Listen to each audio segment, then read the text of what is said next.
So there's a character on here named Officer Wally, and he claims that Jesus was a Judaizer. Now, Judaizers, and again, before I even say that, I'm known for going after creationists, for people who say incorrect stuff about Islam, very various forms of Christianity. Most importantly, though, history. History is what gets me. Um, but because it defects minds. It really, I mean, the quote from 1984 by George Orwell, I think, is the greatest thing. Those who control the past control the present. Those who control the present control the future. Now,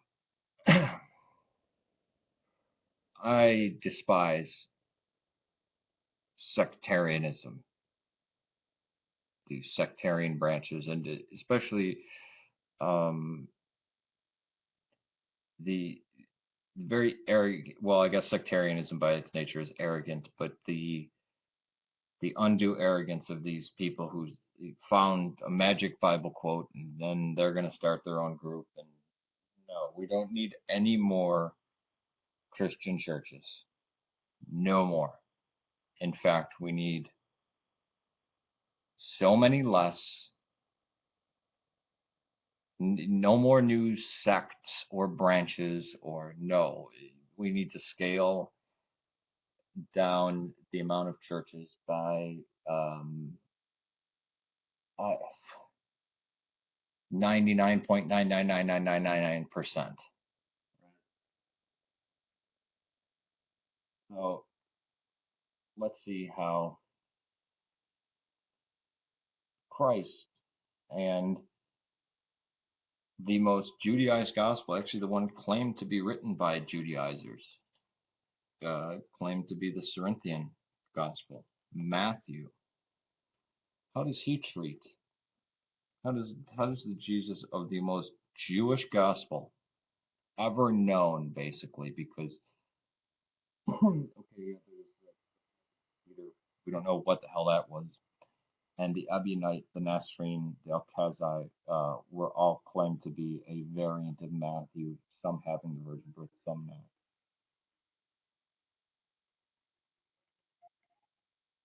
I'm not going to get that right now, but here we go. So in Matthew 19, verse 3 through 8, and I'm using the NASB.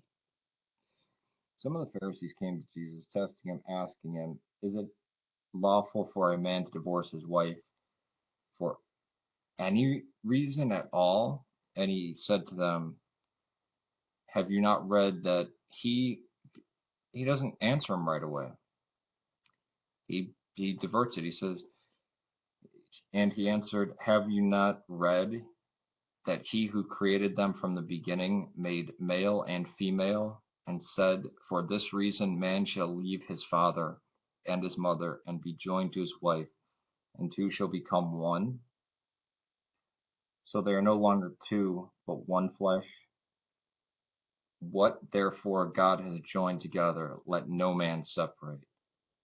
They said to him, "Why did Moses command to give a certificate of divorce and send her away?" He said to them, because of your hardness of heart, Moses permitted you to divorce your wives. From the beginning, it has not been this way." And then he answers it and says, "I say to you, whoever divorces his wife except for immorality and marries another woman commits adultery." And goes on. But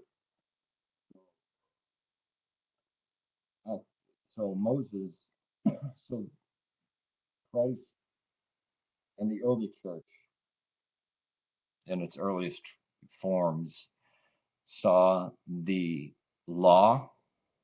The law was given by three. There was the law that was given by God, which generally is believed to be the Decalogue, or that's the early churches. The Decalogue was given. by God, and then that Moses expanded upon it, and that's how you get all of these, all the other laws, but not all the scribes after Moses then made laws that this was this was an extrapolation from the Decalogue. All the other laws were extrapolations of the Decalogue. So in the Torah, yeah, it talks about divorce, but Christ said it was understood from the beginning, recalling to the first chapter of Genesis. And he said, you know this. You know, he ascribes what quote unquote God is saying in the Pentateuch to Moses. And then where is it? Matthew, again, chapter 12. At that time, Jesus went through the grain fields on the Sabbath, and his disciples became hungry and began to pick the heads of the grains and eat. But the Pharisees saw this, and they said to him, Look, your disciples do this, and it is not lawful to do on the Sabbath. But he said to them, Have you not read what David did when he became hungry, and his companions, how they entered the house of God, meaning the temple, and they ate the consecrated bread, which was not lawful for him to eat for those with him, but for the priests alone? Or have you not read in the law that on the Sabbath the priests in the temple break the Sabbath and are innocent? I mean, it's like the thing when people say, well, the Old Testament says, thou shalt not kill. And then you have God commanding people to kill. Well, it's not kill, it's murder. Thou shalt not murder, not thou shalt not kill. But yeah, Christ says a couple of times in Matthew, or maybe it's Mark, but in the Gospels, um, the law was made for man, not man for the law.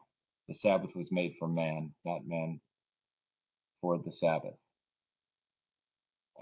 These were gifts, and the Pharisees were trying to use them as a joke to put upon people and to oppress people. They built a hedge, or they boxed in the mercifulness of God, and they had these things, and they just like the Percopia adultery, where they're getting ready to stone this woman. Under Mosaic law, yes, stone her. But he said, whoever doesn't have sin in your heart, he should die. God said she should die. That's right, she should die. Anybody committing adultery should die. Should. But any human being should have mercy and not do it. And give him another chance. Because are you God? To execute the law. So these people, Jesus was a Judaizer because he used this word and its iniquity, which doesn't mean necessarily the breaking of Mosaic law. In fact, Christ on 3 occasions breaks Mosaic law. Says that's just Mosaic law. It's not even God's law, or that's the law of the scribes. I mean, there's one time where this is you're healing on the Sabbath. Now later the Talmud would try to counter this and say, well, you can heal on the Sabbath or do miracles on the Sabbath. But he said, well, what's easier to say, be healed or pick up your mat and go? Now, lifting up something of yours and doing work and carrying it, that's breaking. That's that is actually, even according to Judaism, breaking the law on the Sabbath. So Judaizer 2000, who me and James at Pandir's Box both went after when I was under Yusuf Al Tahir, um, uh, and this, and to all the other Judaizers out there, and Officer Wally. No, Jesus wasn't a Judaizer. In fact, I mean, why do you think the Pharisees were getting so angry at him? The Pharisees and the scribes were getting so angry at him. And also the scribes in the New Testament time were a class of Jews. And they actually were in Mosaic time, or Levitical time too, I should say, but different. we're talking about two different eras, about 1,000 years or 1,400 years apart. So there's the law given by God. Then there was Moses expanding upon that. Then there was people who weren't Moses expanding upon that. And then that's how we get the Pentateuch.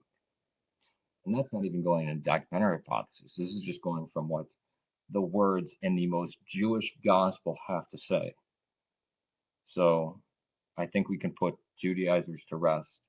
Even if you want to reject Paul and the book of Galatians and Romans, even from the most Jewish source in the New Testament, Christ flaunts this as man-made and not being of God. All right, peace to you. This has been Yusuf.